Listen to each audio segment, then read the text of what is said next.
happy to be here this afternoon. I'm going to talk a little bit about something a little bit different. I'm going to talk about, in a different manner, Florence, Nebraska. The Florence Fitout of 1861.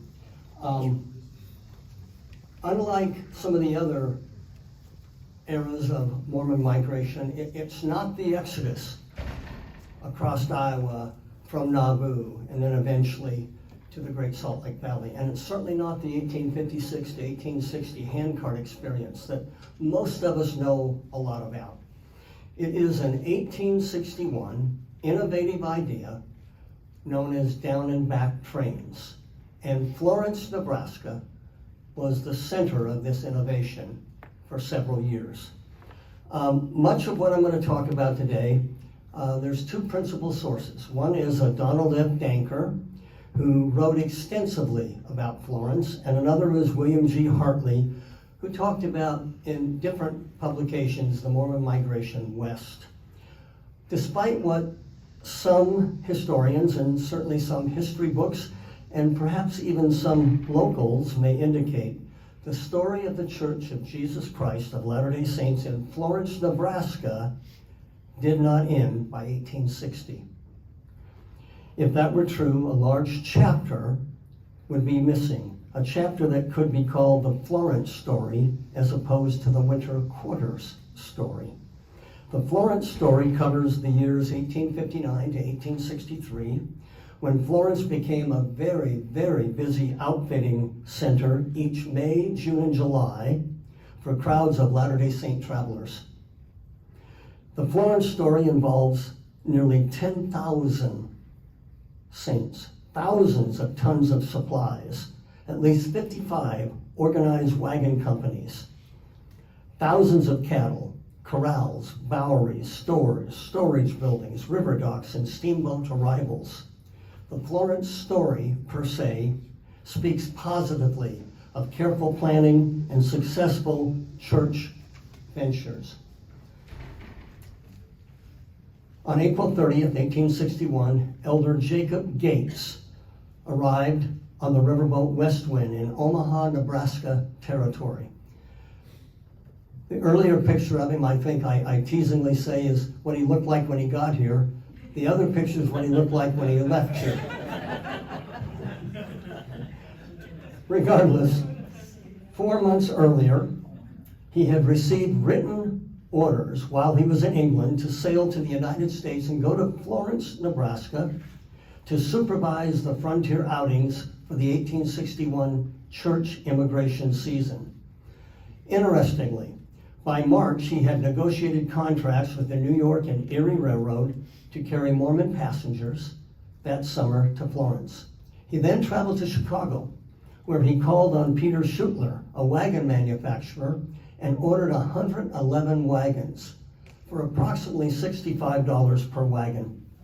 He then contracted with the Chicago, Burlington, and Quincy Railroad to freight those unassembled wagons from that area to the Omaha area and the Florence area. He then traveled to Omaha, intent on creating an outfitting camp in Florence, from which thousands of Latter-day Saint immigrants would leave that summer for the Great Utah Valley. During the first 2 weeks in Nebraska, he traveled between Omaha, Florence, and what they called Bluff City, making arrangements to purchase thousands of pounds of supplies. On April 13th, just interesting to me and to those of us who serve here and those of you who have been here, he interrupted his errands to pay a special visit to a place in Florence 14 years earlier that he had buried his wife Caroline and daughter Mary Elizabeth. Both are buried in the cemetery across the street from here. For interest, plot number 40. So this was a special place for him. He had interest in this place, regardless of it being an assignment to him.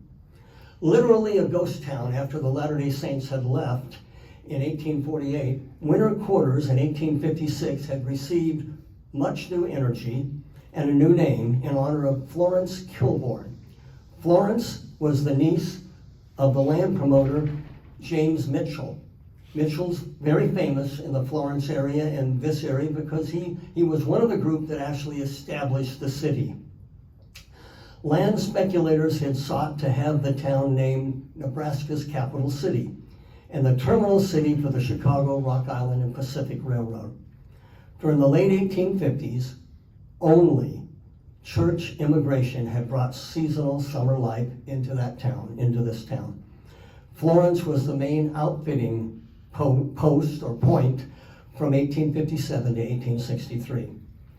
Elder Gates would have found in 1861 in Florence the following: 4 stores, the Florence House and the Willard House hotels, the post office, the doctor, lawyer, and druggist offices, but more importantly to him, he would have found several deserted buildings with broken windows and roofs needing repair, uninhabited, that he could use as a place for the immigrants who showed up waiting to go west could use it for free, and people could stay there as they prepared. Florence had replaced Iowa City, Iowa, as the outfitting site for the 1856 handcart companies because church agents discovered travel across Missouri and by boat upriver to Florence was easier than traveling overland from Iowa City. The road was just too tough. The weather was always bad. In 1860, Brigham Young, president of the Church of Jesus Christ of Latter-day Saints, decided to create a new and less expensive method for moving people and freight to Utah. And Florence was going to be critical to that new innovation. That year, as an experiment, he sent his nephew, Joseph W. Young, with Utah wagons and oxen to Florence to pick up passengers and freight and bring them back to Utah. Joseph's trip proved to be successful. That oxen from Utah could make that round trip and make it in a timely manner. He also found that they could haul freight back to Utah, which was another part of this innovation. In 1860, Brigham told Utah bishops the down and back trains, that idea promised to be very beneficial and be good policy for the 1861 immigration that they had planned. In February 1861, in order to launch Utah trains by April, he sent a detailed printed circular to Bishop Hunter and all of the bishops in Utah. Now, this is one page I'm showing you here. It was a 7-page handwritten letter that was copied over and over again and sent throughout the territory. And it was very detailed about the plan and what he expected the bishops and the wards to do. I put up here several paragraphs from it that we have printed. I'm going to just highlight 2 or 3 because I think they're very important. It begins to Bishop Edward Hunter and the bishops throughout the territory. Brethren. Now I'm going to skip that first one. It talks about his experiences and why he felt this is important. But the second paragraph, I think, gives insight into some of the ideas. We are rich in cattle, but do not abound in money, either at home or abroad, and desire to do so plan and operate as to use our small amount of money and large number of cattle in the best possible manner for accomplishing the best good. And then that next sentence is a later paragraph, the first sentence. There were only 29 wagons sent to Florence last season. This year we wish to send 200 wagons with 4 yoke of cattle to each wagon. It worked, and now they're going to really, really make this plan work for the people they're trying to serve. And then I'm going to jump down to the last paragraph that's up there. The plan now proposed is so excellent for immigrating the saints from the frontiers and cheaply supplying our wants in imported articles that we trust that all bishops and their wards will be liberal and spirited in carrying it out, feeling thoroughly assured that inasmuch as we devise and practice liberal things, we shall all be the more liberally provided with increased means and facilities for preaching the gospel, gathering Israel, building our settlements in the mountains, holy unto our God, and accomplishing his purposes in our being gathered here. This was a plan that the president of the church, to all the bishops, said, we expect you to participate because we're going to help people that need help. And we're going to move freight and things that we need more cheaply. So get on board. From the Great Basin Kingdom, an economic history of Latter-day Saints, 1832-1900, by Leonard J. Arrington, the following details specific to down and back trains is provided. The three unique problems that helped inspire the innovation. One was the high cash cost of annual immigration to the Great Salt Lake Valley. Two, the high cash cost of buying imported necessities. And three, the surplus of Utah cattle. So the three purposes that this idea was going to help and hopefully fix were to bring poor immigrants to Salt Lake at a low cost, to bring goods to Salt Lake purchased cheaply in the east, and three, to move surplus oxen and flour to Florence to be sold or traded. Now, promises had been made. Since leaving Nauvoo, church leaders had labored to fulfill one of the most important promises, and that was that they would not cease operations until we had gathered all the poor saints. To aid the poor, and you'll learn more about this program later in another presentation, a revolving loan fund was created. The Perpetual Emigrating Fund, the PEF, had been created in 1849. But lacking funds by 1850, leaders created what we know as the handcart plan. And that plan was to move people cheaply from here to the Salt Lake Valley. But it still caused problems. When you think about handcarts, there were unpopular drawbacks. Not that it stopped some people from using them, but handcart pioneers couldn't bring many cherished belongings or sufficient food and clothing and shelter. And to purchase wagons near the Missouri was almost prohibitive in terms of the cost. In a talk that Brigham Young gave in 1861, he outlined the cost for the church to bring immigrants who had joined the Church of Jesus Christ of Latter-day Saints from Liverpool to Utah. Now, these are the numbers that he used. I used an inflation calculator and put it what it might be in 2022 dollars. But from Liverpool to New York, $20. New York to Florence, $15. And Florence to Utah, $50. In the new plan, down and back wagons would be provided at practically no cash cost to the church. Wards in Utah would raise the outfits, wagons, teamsters, and their provisions, and would receive tithing credit in return. So the church would not be spending the money. The wards were assigned to provide wagons and drivers. The wagons would not travel down empty.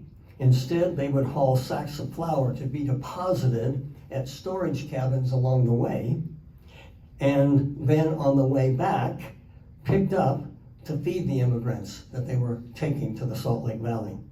The flour that they took would also be donated by wards in Utah, and the flour would allow those wards additional, what they called tithing credits. Brigham Young felt the new plan would move the poor from Liverpool to Salt Lake for about half the cash cost or outlay that they had been spending.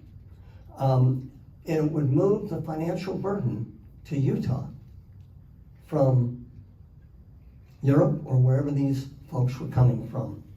And of course, the important thing was not really how much it cost, but the important thing was to gather people together and establish a kingdom of God. Besides transporting the poor, down and back trains as a second purpose would be providing a low-cost freighting system, importing the machinery and other goods and things that were very expensive to have somebody else bring to the Salt Lake Valley. Again, in a letter in 1860, Brigham Young had sent to Bishop Hunter and the Utah bishops, he listed some of the cost differences in terms of if he sent people down, and literally no cost to the church, to pick up these items, he said rice was 10 times more expensive to buy in Utah when somebody else brought it there. Sugar 3 times, lard oil 6 to 8 times, and so on.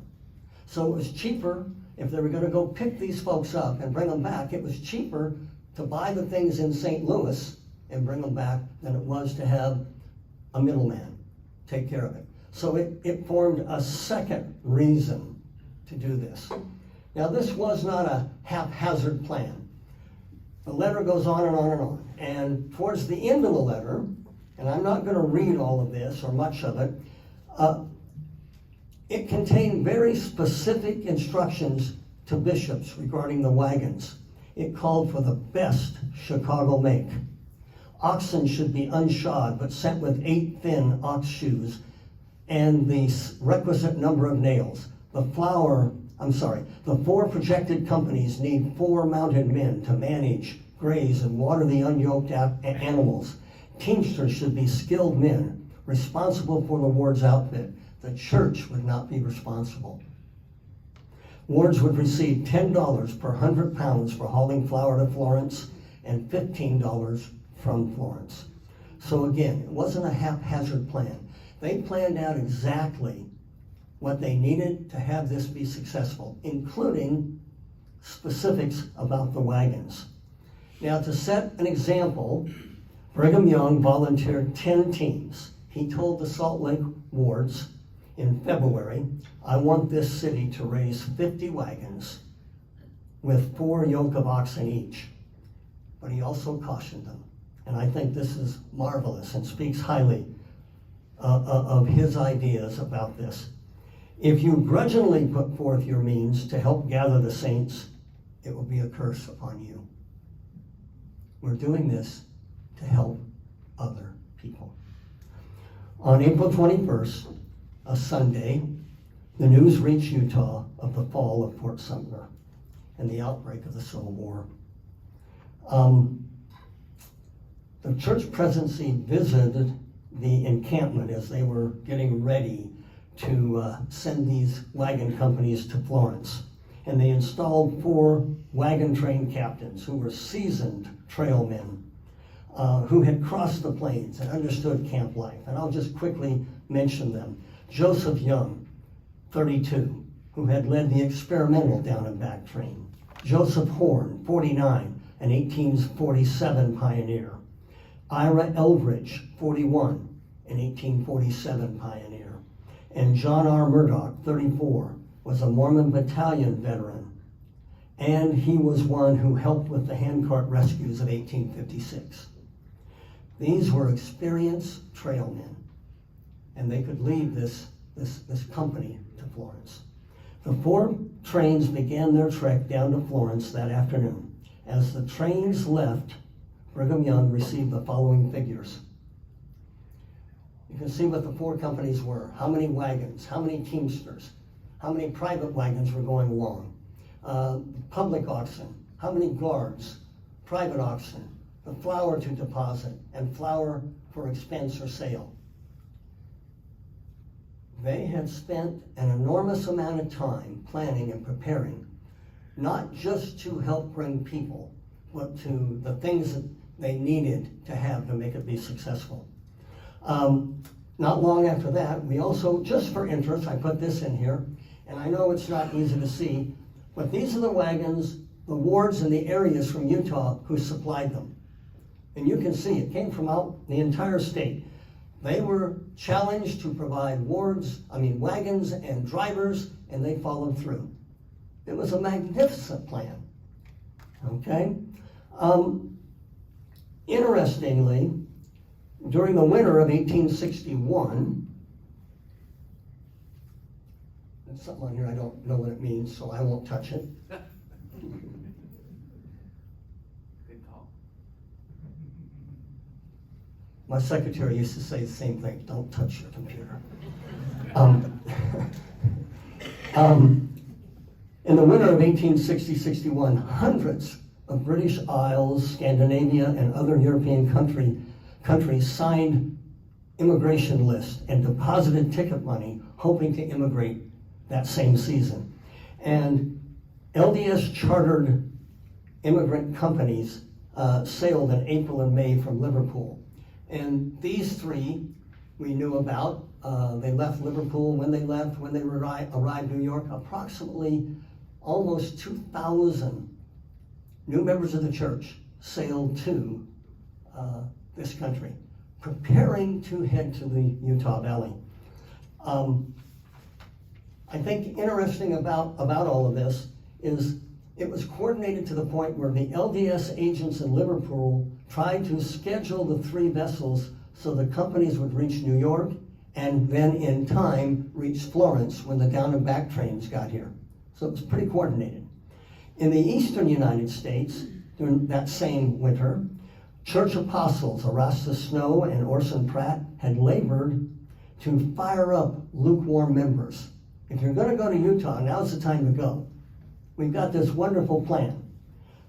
The preaching helped, they said, and I quote, though by far the loudest sermon is being preached by him who long ago said he would come forth from his hiding place to vex the nation, referring to the Civil War. That got people's interest. The apostles instructed Eastern saints to join into one immigration company, and on June 11th, on the New York and Erie Railroad, nearly 700 Eastern saints began their 10-day trip to Florence. The next day, about 300 Pennsylvania saints joined that Eastern company. Now let's talk about Florence, and I'll quickly go through this. In Florence, while the Utah trains were heading east and the European and East Coast saints were traveling west, Elder Gates was working to prepare to meet them and to help them. On April 10th, he contracted with an Omaha merchant for stoves and tinware. On April 14th, he surveyed possible campsites north of Florence. On April 24th, this is interesting and it fits into the story, he saw soldiers from Fort Kearny, Nebraska, heading east, heading to the Civil War. On May 4th, he contracted to repair the church corral in Florence. On May 11th, he contracted with a Bluff City supplier for 426 sacks of flour and 7,000 pounds of bacon. Agents were sent throughout the area to Bluff City, to Omaha, and the countryside, and I think this is just interesting. Ledgers show this is what they were buying to supply the companies that were heading to them to go to the Salt Lake Valley. And I won't read all of them, you can see them, but 13,000 pounds of sugar. You know, I don't know how you keep track and you care for 6,700 pounds of side meat, but these are the things they were buying because we were going to have hundreds on that 1,000-mile trip from here to the Salt Lake Valley. Really, really interesting. Smaller quantities of other things, and I'll just mention a couple of them, or a few of them, were obtained. Bar soap, candles, kegs of pickles, baking powder, lubricants, corn, rice, yeast, bed ticking, rope, twine, needles, thread, and tobacco. Other miscellaneous expenditures, ferriage costs, hotel bills, clothes, boots for teamsters, a funeral, and damage to a cornfield. So there was all kinds of things going on as they were preparing. During early July, 4 independent trains and 4 down and back trains were fitted out in Florence. The fit out routine for the Utah trains was the same. The first people waiting in Florence received wagon assignments, a half dozen per wagon. As much as possible, the outfitters tried to group nationalities in the same trains and in shared wagons. By mid-July, the church teams had started back to Utah. Now, it was amazingly successful. I will go through this as quickly as I can. I know we're running out of time, and I apologize. In 1861, the church immigration season was unusual because it occurred against the backdrop of both the beginning of the Civil War and this new idea of down and back trains.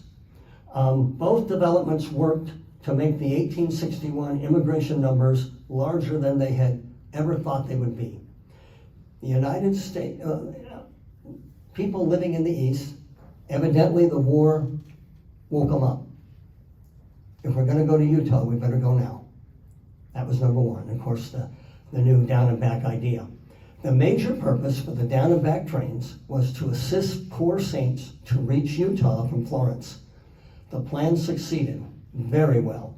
Every Latter-day Saint who reached Florence and desired to go to Utah that season had the opportunity. Kind of interesting though, they underestimated how many people would be showing up and how many wagons they would need. They misjudged the estimate of the number of immigrants who would show up in Florence by 500. 500 more than they thought showed up. They misjudged the number of wagons. The 4 down and back trains added more than 75 wagons once they got to Florence to cover the needs of these people.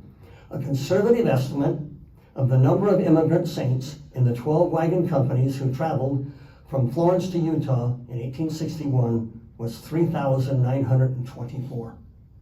Now, the actual numbers, they've lost the tally sheets. We don't have them in the church archives. But interestingly, you can see what the estimates were by wagon, by company, and so on. The primary purpose of the down and back trains was to save the church cash outlay, bringing people who needed to go to the Utah Valley a little cheaper. A second purpose was to freight cheaper Eastern goods to Utah. It was successful. And the third purpose was to sell surplus Utah cattle. That wasn't so successful because not that many were sent to Florence to be sold. But it was very, very successful. The ship, train, and wagon companies were well managed and supplied. Illness, death, and misfortunes were minimal. The Utah oxen plodded down and back in good condition and in time to get the immigrants to Utah before the winter snows.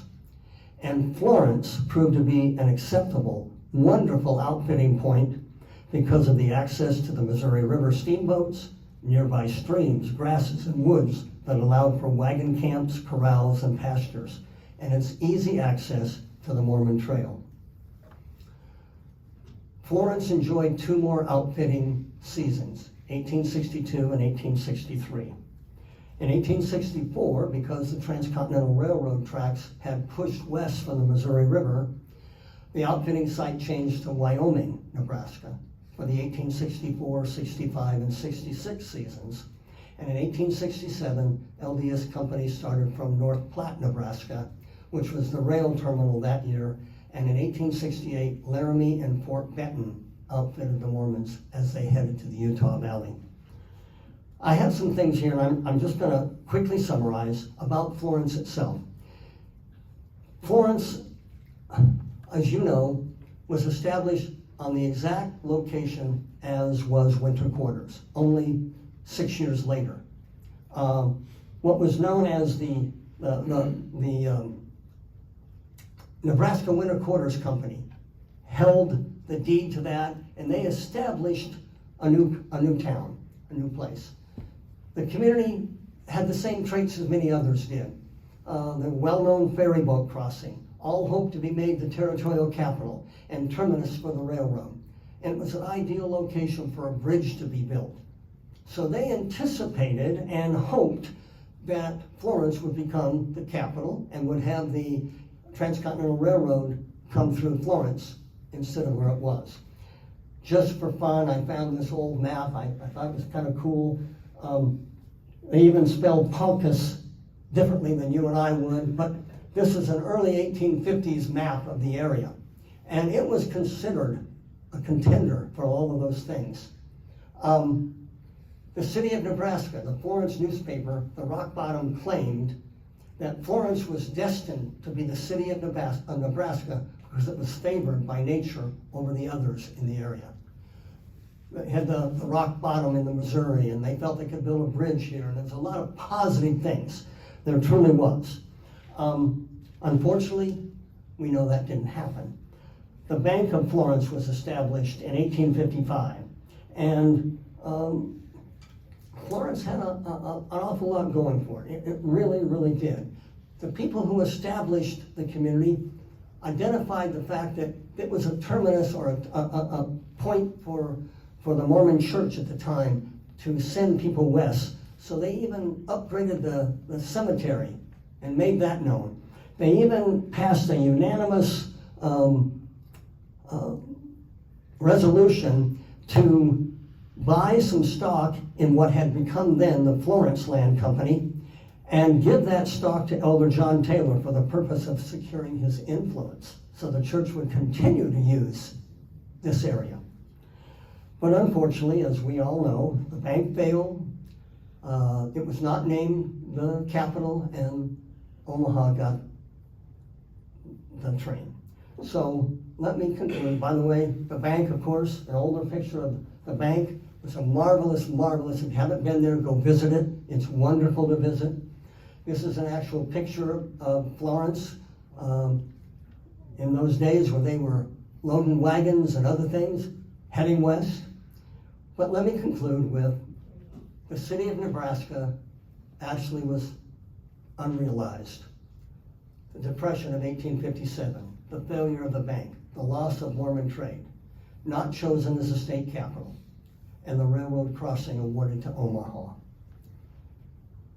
Disappointing, but the history of Nebraska, of Florence in Nebraska, is both interesting and significant as a part of both church history and Nebraska history. And although it didn't blossom as Omaha did, it plays a very, very important part of the history of Nebraska. Thank you very much.